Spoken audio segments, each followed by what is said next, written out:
Hey, is that folk music there you play there? What is that? How do you call that folk music? The show actually ends. I think it was Studs Terkel who asked Big Bill Brunzi, did he consider his blues music to be folk music? And Big Bill says, well, never heard no horse.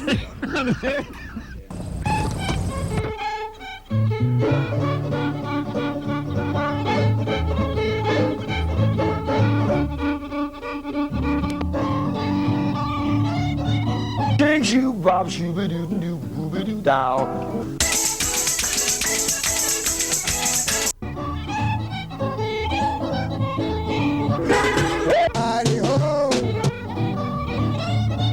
And the shot rang out, bang!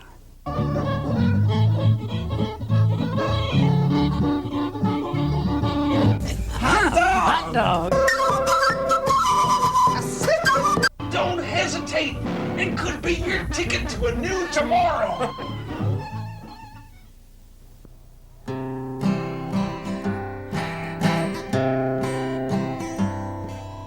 I had a dream, it was a beautiful scheme, where new age and country got confused.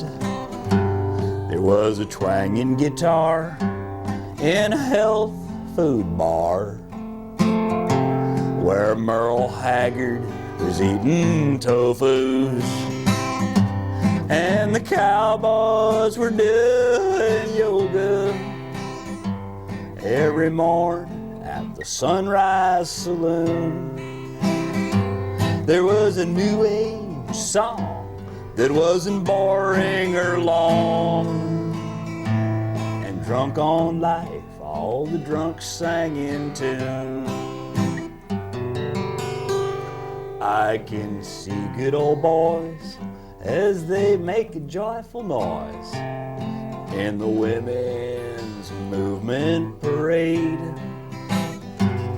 and the world peace retreat, it just didn't seem complete till the western swing standards were played.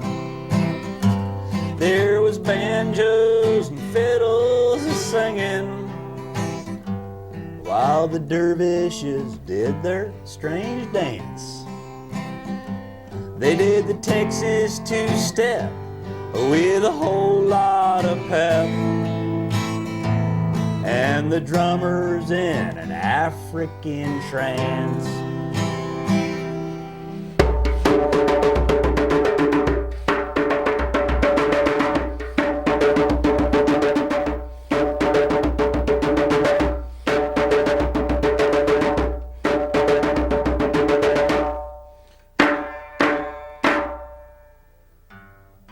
There was soybean rice fritters instead of dead critters on the menus from Nashville to Podunk, and hippies and yahoos on a Mississippi cruise dug Ray Charles as he's playing country funk. There was cowboys doing yoga every morn at the Sunrise Saloon. There was a new age song, it wasn't boring or long.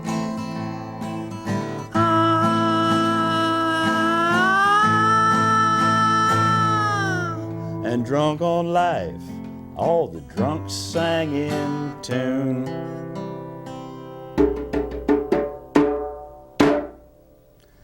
Hey, hey, hey, ah! Whatever. Here we are. How are you, Ralph? All right, on Horses Sing None of It. And with us is Mark Gowdy, player of djembefola and kooky guy. Well, it's actually djembefola is the, it's good to see you, by the way, Ralph. Likewise. Djembefola is a word, an African word from the Suso tribe, meaning one who plays the djembe, and this being the djembe. Ah. The djembe being probably one of the oldest musical instruments. Originated in the Empire of Mali, which in West Africa occupies space at the bottom of that big lump that comes off the western side. And the Empire of Mali flourished some 2,000 years before Abraham. So That's it's pretty old. Yeah, you know. This particular drum is not that old, Ralph.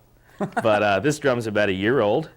And one of my teachers, who's from Guinea, formerly the French Sudan, Guinea was formerly the French Sudan, made it for me. It's carved out of a single piece of wood. And this is a goat skin, skinned with goat, and held on by this rope tension device here. This is a traditional djembe, the way... Is that used for percussion at all? No, actually, these are called cowrie shells, and the cowrie shell in that West African culture is a sign of accomplishment. It's a sign of spirituality. It's a sign of bringing good things to guys like you, Ralph. Okay. Yeah, right. This is a traditional djembe, as I said. The problem is they're kind of hard to keep in tune because as the temperature and the humidity raises and lowers, so does the pitch of the drum. This is a commercial djembe, and you'll see that it's the same shape.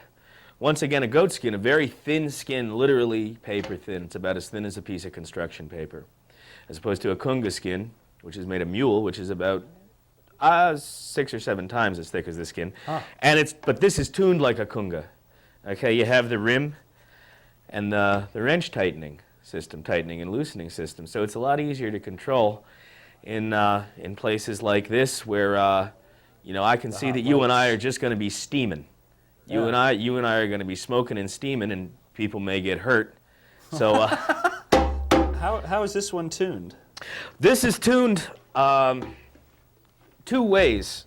The preferred way, you'll notice there's a network of what looks like macrame going around the drum. And if I wanted to raise the pitch of this drum, I'd put another row of these diamonds in. I'd take this loose rope and I'd pull it through here and pull these 2 pieces together, I got it. which would put more tension on the head. I see. Okay? Eventually, from playing in temperature and humidity, a couple years the head's going to split, you know, if I take it up too high. And starting over again from square one and changing it is one of the larger pain in the necks that I've ever experienced. As I said, this is the preferred drum, and the preferred method, as I said, is tightening that macrame. The method, which is verboten, forbidden, a big no-no, is you just go to a garage sale, get a space heater, and lay the damn thing down in front of it for about 5 or 10 minutes, and that makes the pitch go up. But it also dries out the skin, and the life of the head is drastically reduced. Okay, so we won't talk about that method. No. As I said, this is one of the older instruments that mankind created. And it's a very noble and venerable instrument, and it's used in the society, the tribal society of my teacher. My teacher comes from, as I mentioned, the country of Guinea, which is in Western Africa, near the Ivory Coast and near Mali also. He belongs to an elite sect of dancers and musicians funded by the government of Guinea, known as the Ballet of Guinea, which is their national dance company, or belonged to them. He joined them when he was 16 years old and danced with them for 14 years. He'd been around the world before he had to shave every day. And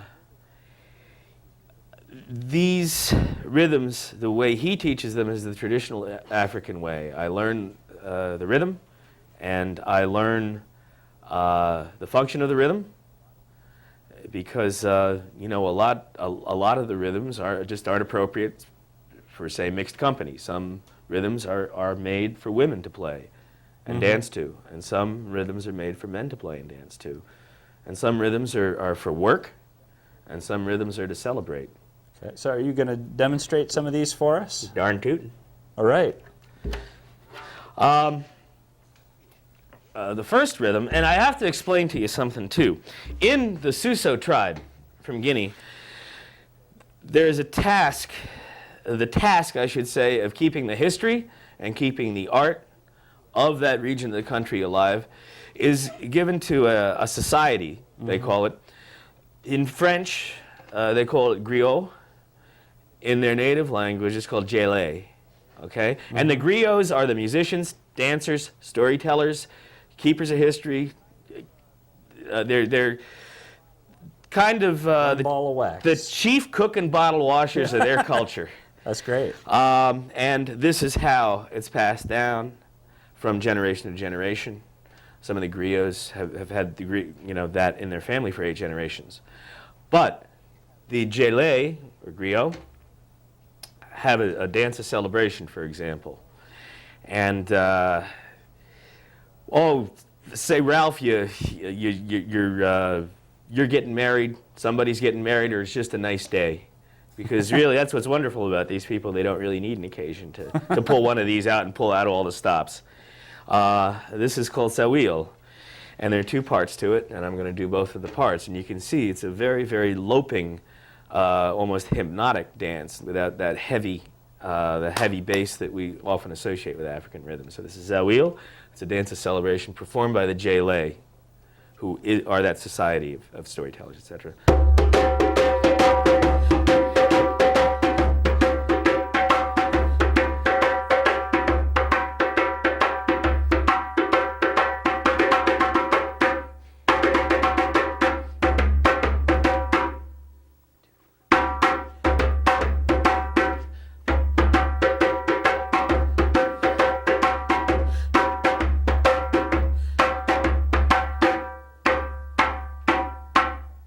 Like so. So it's That was one cycle through. pretty much, yeah. They'll do this with several pots of coffee for 6 or 8 hours. The celebration lasts all day, and as I said, that's a rhythm to celebrate. It's got a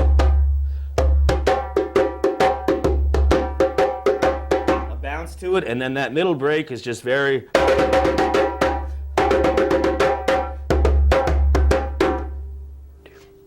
There's a little syncopation in there for the dancers to work off of, and these people were the entertainers of the Dark Continent. So that's a rhythm that they use because they're happy. One of the rhythms that they use for not so special mundane occasions is called soko, and it's a rhythm to work. And when these guys, their main agricultural product's rice, they get out and harvest rice, and they'll have 6 of the baddest djembe players around come and sit on the edge of the rice paddy and dictate how fast they have to work. And if they don't work at the pace of the djembefola, they don't get paid. All right? So this is soko, and it's a working rhythm, an agrarian rhythm.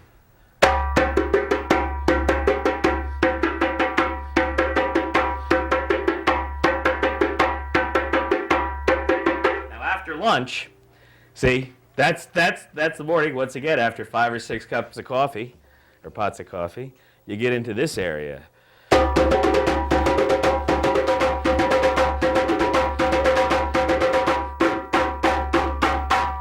Okay. I don't think I'd be wanting to pick rice at that kind of pace. No.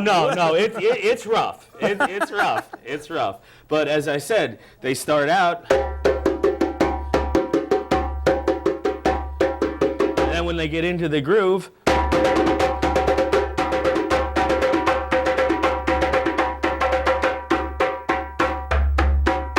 like so. Now, this society, although I do paint a very sunny picture of it, and they're very, very supportive of each other, and there's a tremendous amount of respect between fellow man, fellow woman, woman, whatever. They also have their problems. Sometimes people get a mite touched, and they get depressed and despondent, and somewhat irritable. And there's a rhythm for that, too. Irritable. Irritable. Yeah. No, the tabla is one of those Indian drums. Yeah. The big round, that guy Ravioli. He had a tabla player. This is called Komodo. And it actually means, literally translated, crazy dance. For someone who's having a rough time, they play this rhythm, and the person dances to it. And most of the griots agree, 9 out of 10 griots agree, that it helps to a great griot degree. So this is Komodo. Once again, there are 2 parts. I'll establish a tempo and then show you the main part of the rhythm.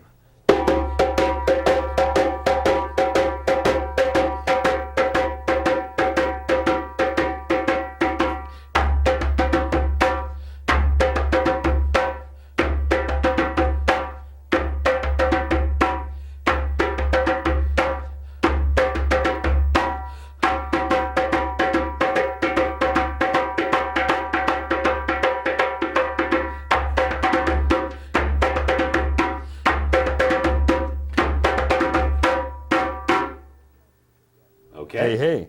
What do you know? A question. Yes. Is answer. your breathing specific to the rhythm, or is it just whatever the individual feels as the place that they breathe? It depends on the rhythm. It depends on the rhythm. Some rhythms have specific breath structure that you use. No, that's dictated individually. There's no prescribed breathing, but I find as the rhythm becomes more difficult and complicated, in order to keep centered, the breathing becomes deeper, and I become more contemplative and go into one of those African trances that you were just singing about, Ralph, which is spooky, and we don't want to mess with that tonight. So at any rate, as I said, there are all different functions and types of rhythms, and Dundumba is a masculine rhythm. Once a year, they have a big competition, dance competition. And can we come back to this? We're going to take a little break for a announcement, and after we come back, we'll hear Dundumba. Dundumba on Horses Sing None of It with Mark Gowdy, djembefola, and Kooky Guy. right. You can win this swell set of recordings by artists who have appeared on Horses Sing None of It simply by sending your name, address, and telephone number to me, Ralph Litwin. Horses Sing None of It, 140 Morris Street in Morristown, New Jersey, 07960. You can win recordings by the amazing, incredible Liza DiSavino, Dennis Dougherty, Margot Hennebach, Juggernaut String Band, Dave Kleiner, Ansel Matthews, Kathy Moser, Patrick Regan, Elaine Silver, New Jersey Songwriters Circle, and these 2 albums by me, Ralph Litwin. To win, send your name, address, and telephone number to Ralph Litwin, Horses Sing None of It, 140 Morris Street, Morristown, New Jersey, 07960. Ah-ha! Ah-ha!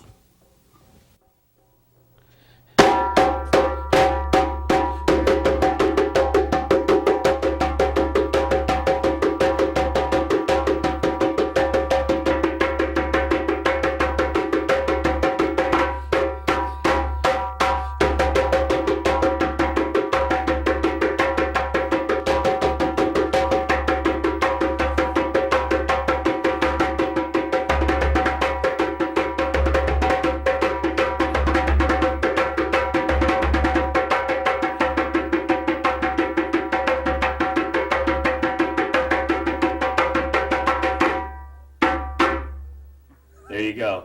And I also, in that rhythm, there are 3 basic strikes of the drum. There's the slap, the open tone, and the bass. On the bottom, you got 'em. And that rhythm exhibited the separation of the slap and the tone. Even though they look the same, you can hear the difference. This starts with 4 slaps and then 2 tones. So that's what makes the whole thing fly. And that's the men's. This is Dundumba is a rhythm where the men get together once a year and do feats of strength. and dance. And basically, the last cat left at the end of the day just stands there and shakes until he drops, like this. 2.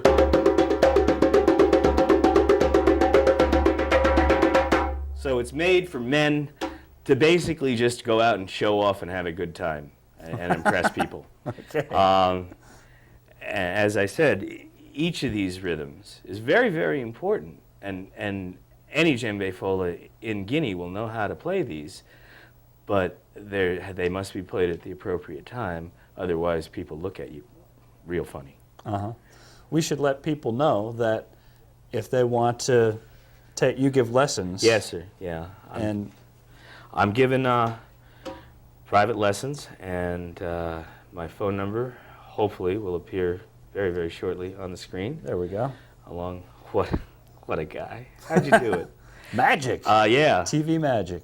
And anybody interested in this aspect of human culture, or the culture of that area of the world, I've made it my personal quest and project to make that culture and that society more acceptable to myself, or more accessible, I should say, to myself. And so we understand it, because there are tremendous, their values are unshakable. As I said, the respect that they have for each other, and the respect that they have for nature, and the respect that they have for their arts, I really admire. Mm-hmm. And as I said, for example, the government of Guinea totally supports the ballet. In fact, the ballet rehearses every day in the palace in Conakry, which is the capital of Guinea. They have an annex that was built just for them.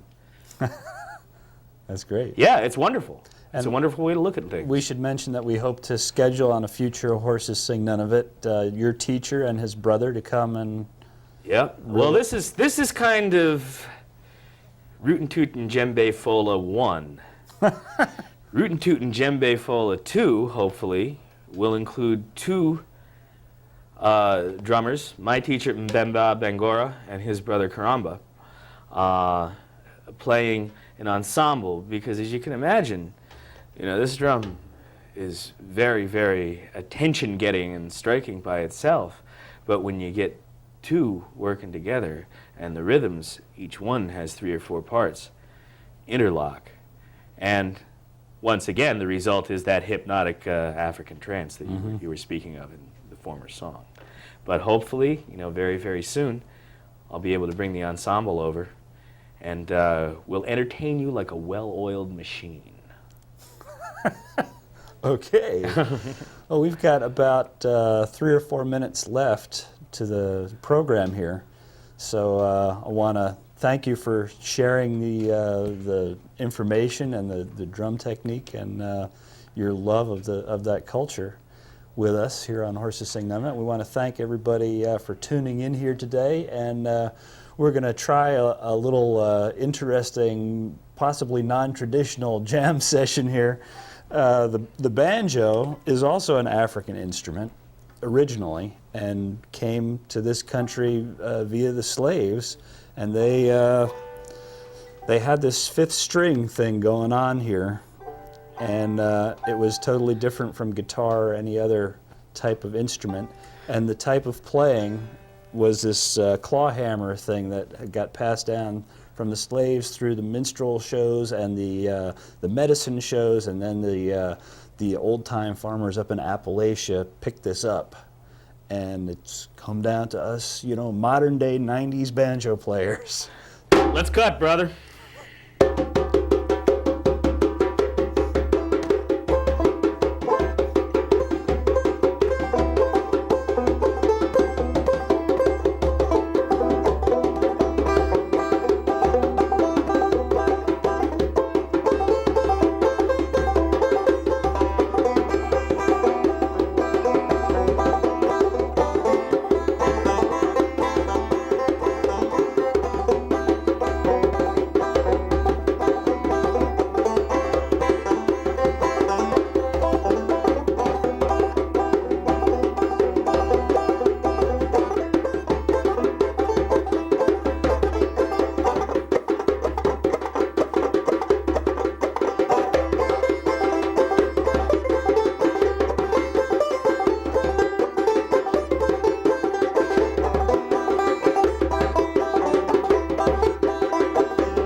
Support for this show has been provided by Victor's House of Music in Ridgewood, New Jersey. Call John Zara, our friend, at 201-652-5802. Imagine. The world has been shrunk to the size of a gymnasium. It's 6 billion people condensed to a room full of players. They're developing strategies and working together to solve the world's problems. They are all participants in a World Game Workshop. The World Game Institute offers workshops and software to provide people with information, to inspire them, and to empower them to become better global citizens and to have a better global understanding. If you know a group or a school that needs more hands-on work with world issues, please contact the World Game Institute. You can call or write us at World Game Institute, 3215 Race Street, Philadelphia, Pennsylvania, 19104. Our number, 1-800-220-4263.